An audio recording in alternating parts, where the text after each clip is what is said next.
Fire Knights are enemies who are added in the Elden Ring DLC. They serve the GOAT Messmer, which can be clearly seen by their use of Messmer fire incantations and skills. And if you have played the Elden Ring DLC, you will know how terrifying and strong these enemies are. That is why I decided to make a Fire Knight build. This build was so good that I easily ended up no-hitting Messmer, and not so easily no-hitting the final boss of the DLC, Radahn. Before I continue, make sure to subscribe, that would mean a lot to me. Enjoy the video.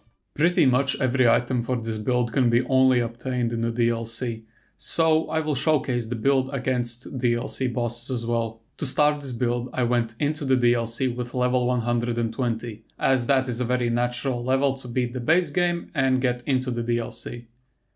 The starting class for this character was a samurai, but probably starting with the prophet class would make more sense because of the higher starting faith level.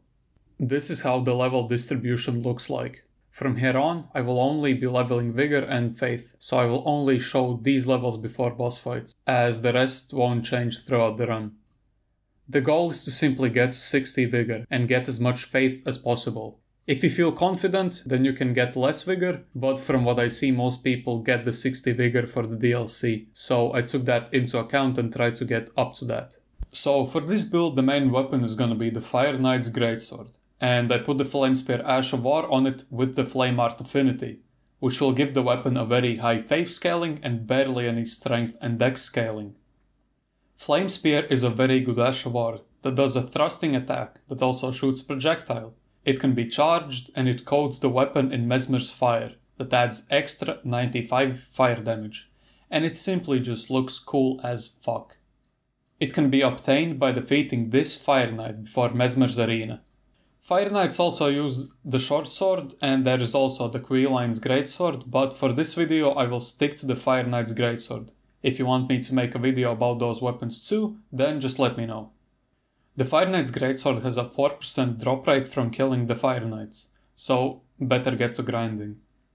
For this build it would also make a lot of sense to use all three Messmer fire incantations, those being Fire Serpent, Rain of Fire and Messmer's Orb. And Messmer's Orb you can only get after killing Messmer, so for now you can only use Fire Serpent and Rain of Fire. None of these incantations are used in the boss fights, but you can use them if you want. I mainly use them for dealing with lesser enemies, so yeah. Fire Serpent just shoots a flame projectile that can also be charged for extra damage. When the DLC came out, Rain of Fire was easily the worst incantation in the game, but now it actually is pretty good. It has a big AoE and does decent damage. Messmer's Orb can be obtained after trading his boss remembrance at the Round Table Hold, and it is a very fun skill to use. It can also be charged for more damage and range. It also deals quite a lot of stance damage, so definitely don't sleep on this one. I know Fire Knights don't use any buff incantations, but to make this build slightly better, I'm also going to use Golden Bow and Flame Grant Me Strength. You can use Hollow Shabriri instead of Flame Grant Me Strength if you are confident that you won't take a lot of damage, but for most people I don't think it is needed, because if you do the right math, you only get 4.2% increase in damage and not the 5%. But yeah. For the Sacred Seal, I chose the Fire Knight's Seal. Yes, it has a lower incant scaling than the Golden Order Seal, but this build for damage will only utilize Messmer fire incantations, and this seal boosts the damage of these incantations by 15%, which will almost always deal more damage than the Golden Order Seal. But if you wanna check that for yourself, compare the incant scaling yourself. Multiply the incant scaling on the Fire Knight Seal by 1.15, and see if that is more or less than you get on other seals. Of course, the best way to get more damage from these incantations would be to have the Golden Order Seal in your right hand, and the Fire Knight Seal on your left hand. And if you plan on doing other offensive incantations, then consider just going with the Golden Order Seal. For the armor, I simply chose the Fire Knight's armor set, but I replaced the headpiece with a Winged Serpent helm, because it is after all dropped by this Fire Knight, which means I can safely use it. The Winged Serpent helm boosts the damage of Flame Spear and some other Fire Knight skills by 10%. The Fire Knight chest piece boosts Messmer fire incantations by 5%. To get it and the Fire Knight gauntlets and greaves, you have to farm Fire Knights. Each item has a 3% drop rate, so good luck. Now for the Talismans. I feel like a must for any build since the DLC got released is the two-headed turtle talisman, because the stamina regen is way more important than total stamina anyways, so you can put less levels into endurance. Another must talisman for this build is the two-handed talisman, which increases your damage by 15% whenever you will be two-handing your Greatsword. The next important talisman is the Fire Scorpion Charm, which boosts fire damage by 12%. You also take 10% more damage, but it is worth it. There are a lot of options for your final talisman, really depends on your playstyle. If you are gonna use the Flame Spear Ash of War a lot, then take the Warrior Jar Shard or the Shard of Alexander, which boosts the damage of Ashes of War by 10 and 15% respectively. If you plan on using your incantations more, consider getting Godfrey's Icon, which boosts the damage of charged spells and skills by 15%. So this will boost the Flame Spear Ash of War and all your incantations, but only when you fully charge them. Alternatively, you can get the Ritual Sword Talisman for 10% extra damage when you have max HP. I would personally go for this one, but everyone has a different playstyle, so yeah. You can also just get some defensive talismans for some bosses if you want them, so yeah, that's up to you. And for this build, in the Physic I had the Flame Shrouding Crack tier and the Faith Knot tier. Before I fight the first boss, I collected some Scadutree fragments to get my blessing level to 10. After that, I made my way over to the first boss, Commander Gaius.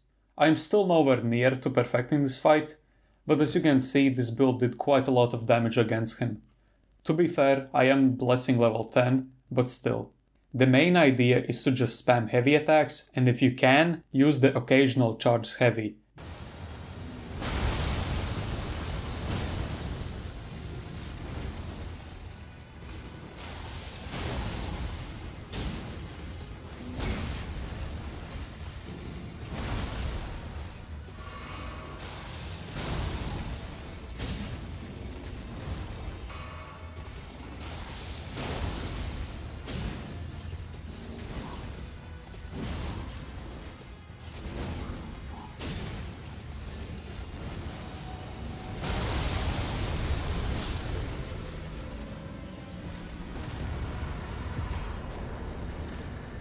After defeating him, you can get 5 more Scadutree fragments, and you could get one before his boss fight, so now you should be able to get Blessing level 12. The next boss I defeated was Rellana, and I am clearly over leveled, but even then I feel like this build just works super well for this fight. The strategy is pretty much the same as in the Gaius fight, just use the heavy attacks and if you can then use the charge heavy.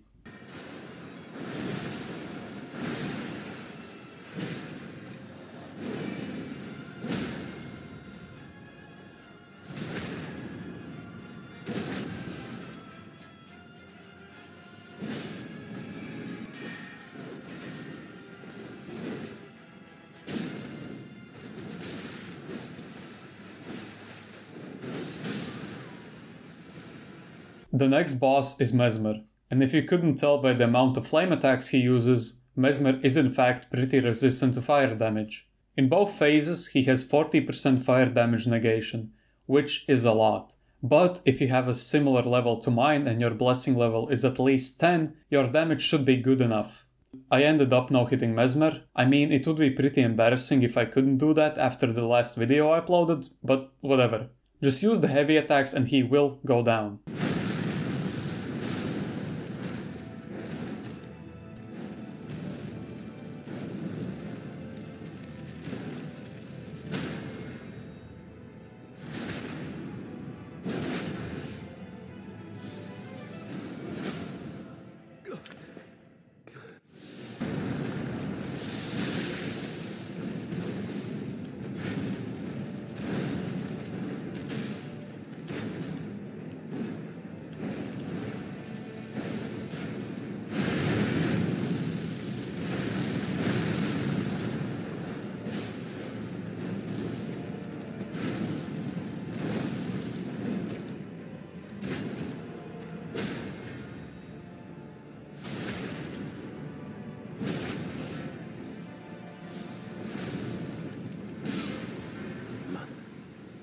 On my way over to the Stonefisher coffin, I picked up 3 more Scadutree fragments and got my blessing level to 13. The boss of this area is the Putrescent Knight. He's pretty annoying in my opinion, I don't like this fight all that much. That being said, my level and blessing level is high, plus he has 0% fire damage negation and not a lot of health, so he went down pretty fast.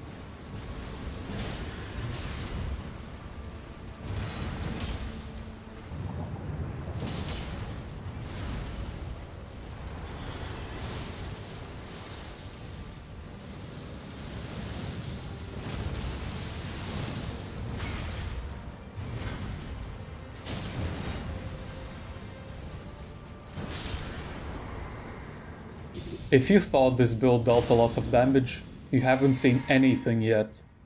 Up next is the Scadutree Avatar, and as you can see it looks like a vegan's wet dream, so obviously it is weak to fire. In fact, it has negative 40% fire damage negation. And if that didn't mean anything to you, just watch this.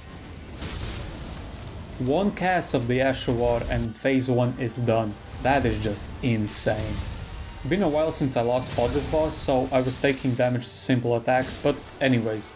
With this build, even a baby could defeat the Scadutree Avatar.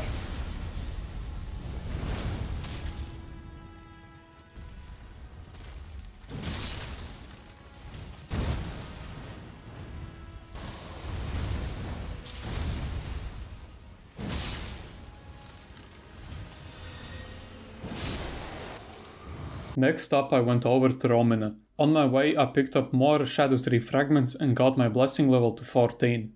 She's another boss that is weak to fire, not as weak as the Scadutree Avatar, but she does have 0% fire damage negation.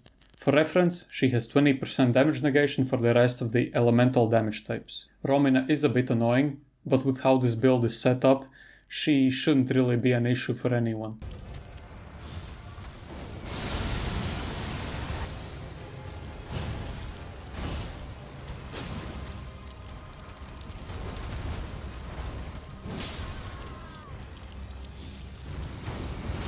After defeating Romina, you can burn the Sealing Tree and get to Enir Ilim. There you can grab more Scadutree fragments and get to at least blessing level 15. You can go and get more if you want, but the difference is not gonna be huge. I can even recommend just getting to level 12, as more than that can be a waste of time sometimes. Before I get to the final boss of the DLC, I wanted to fight 2 more bosses. One of those being Midra. As you can imagine, Midra is pretty resistant to fire damage, so this fight might cause me a little bit of trouble, but nah, I'd win. My fight here is not clean by any means, I haven't practiced him all that much, so I apologize for that. But as you can see, even with the fact that Midra is pretty strong against fire, my damage output is not that bad.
The penultimate boss of this video is Bayle. Bayle is equally resistant to all elemental damage, that being 40% elemental damage negation. So this fight will not be the easiest, considering Bayle is pretty difficult as is. But in the end, I did get him, and I believe so can you.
Now we have gotten to the final boss of the DLC, Promised Consort Radahn.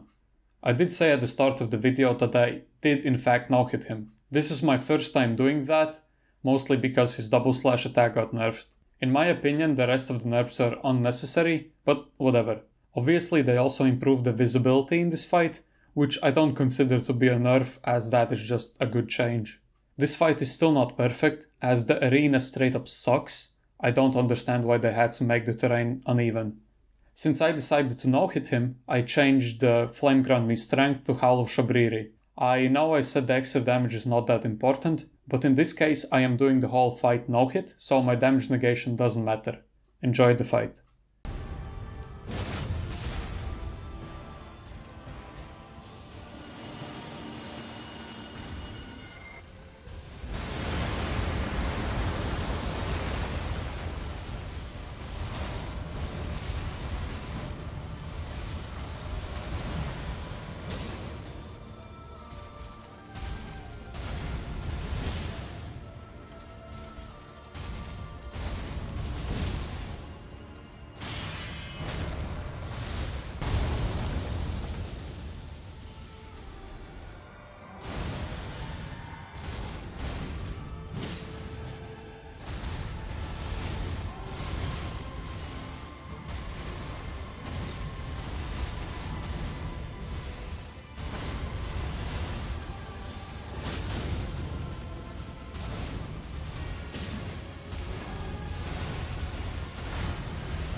This build was amazing. I really suggest that you try it too. It is hard not to like it.